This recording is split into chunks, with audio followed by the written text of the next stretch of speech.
The Kingston, Ontario band Kasador have hit major streaming milestones, won awards for their music videos, and scored spots on National Hockey Night in Canada broadcast.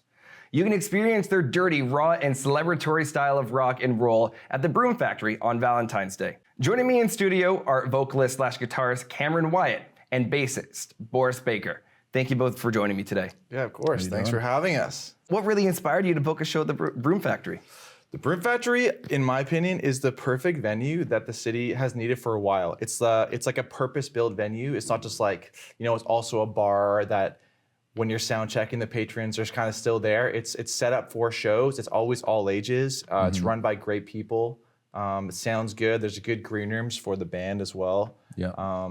It's in a part of town that has parking, but it's still close to downtown. I think it just hits a whole bunch of those little things that are perfect for bands. Like, it's hard to fill a room of 1,000 people, but it's way more, sustainable for a group to come in and sell like 200 tickets, especially for out of town acts. So it attracts a lot of people too. So all those reasons basically. Now, Boris, you two are founding members of Kasador. How did you guys meet and really start this incredible group? We met at an audition for the Will Hunter Band, which eventually ended up morphing into Kasador, and the name pays homage to that. And we've just never really looked back. Just love creating together and performing. And yeah, we kind of met, and I feel like it just immediately was like, we just kind of had this fire of, we're just doing this because we love it, and it's kept going. Like, I feel like every year feels more exciting too. It's the community that you get to be a part of, that you can really feel the connection that your group has with every single place they play, every place you go and visit. And you mentioned you have plans to travel, you have plans to continue engaging with even the international community, which you've been on like national television with hockey in Canada. What was that like, that entire experience? It's awesome. I mean, growing up, like you were mentioning earlier too, you're a big hockey fan, we are as well. And because we grew up watching the broadcast, and like I would hear bands like Colorado or I don't know, all those kind of bands, I would hear their songs being played in the broadcast and just thinking to myself, like, that is my absolute dream to be part of that. For all the reasons, I love music, I love hockey, and just being part of the Canadian culture. And so actually being part of it now is like truly a dream come true. So it feels great. Very cool. At the time, similar age, I thought I would be playing in those games, and that didn't really pan out for me. But now you're playing on those games.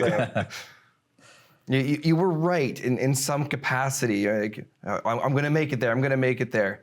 Oh, it just took a little detour. You've still made it there, Boris.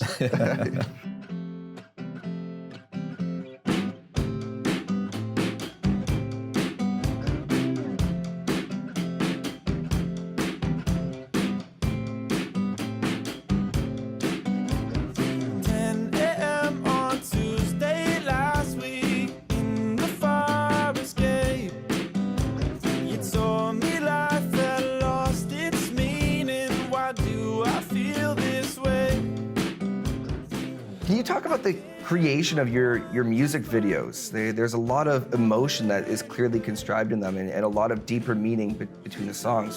What sort of goes into the creation of the music videos? I think it really depends.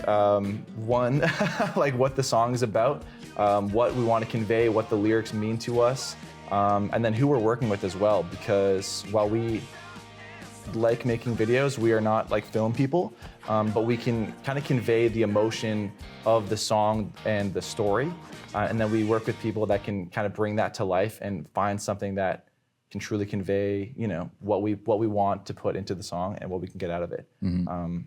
So I think, it depends. We've done a bunch of more narrative ones. We've done ones that are more artsy, but always want to bring out the emotion and the narrative of the lyrics through them. Let's peel back the layers a little bit more then and talk about the creation of the actual songs.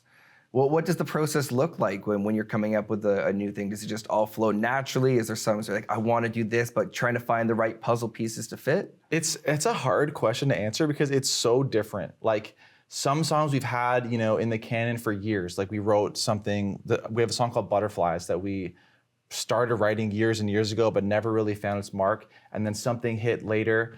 Or sometimes you'll write a song, like we'll be jamming, we'll have a riff, it sounds cool, and we'll write a whole song in like 30 minutes. So it kind of depends. I think it just comes from something that feels special, be it a lyrical idea, a story, some kind of inspiration, a guitar riff, a tone, where we are that day. So I think it just comes from like a seed of something special that we try to grow into a song.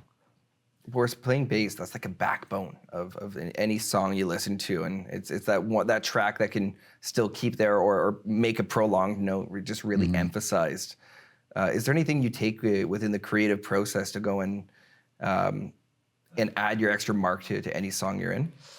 Yeah, I mean, I kind of get in everywhere that I can, try and like, yeah, kind of as Cam was saying, like it is truly different every time. Sometimes like Cam might bring lyrics with chords on a guitar and he's like, check this out. Sometimes I might just have a musical idea that I will like kind of record at home and then bring to the band with like drums, guitars, bass. Sometimes it is in person and it's very spontaneous. Like someone plays something, it's like play that again. And then the next hour is just like working that out. But yeah, I mean, Cam and I work on the lyrics together, try to get involved. Like it's a very collaborative thing. So like Cam might be pitching ideas for a bass line and then I might be pitching ideas for a guitar thing. Very collaborative, yeah. Yeah. Inspiration can come from anywhere. That's incredible. And really quickly, where can people get tickets to your show at the Broom Factory on Valentine's Day? Mostly online on our website. We have all of the shows. There's like a shows tab and you can see all of the tour and there's tickets to all of them there. So you should a little Google.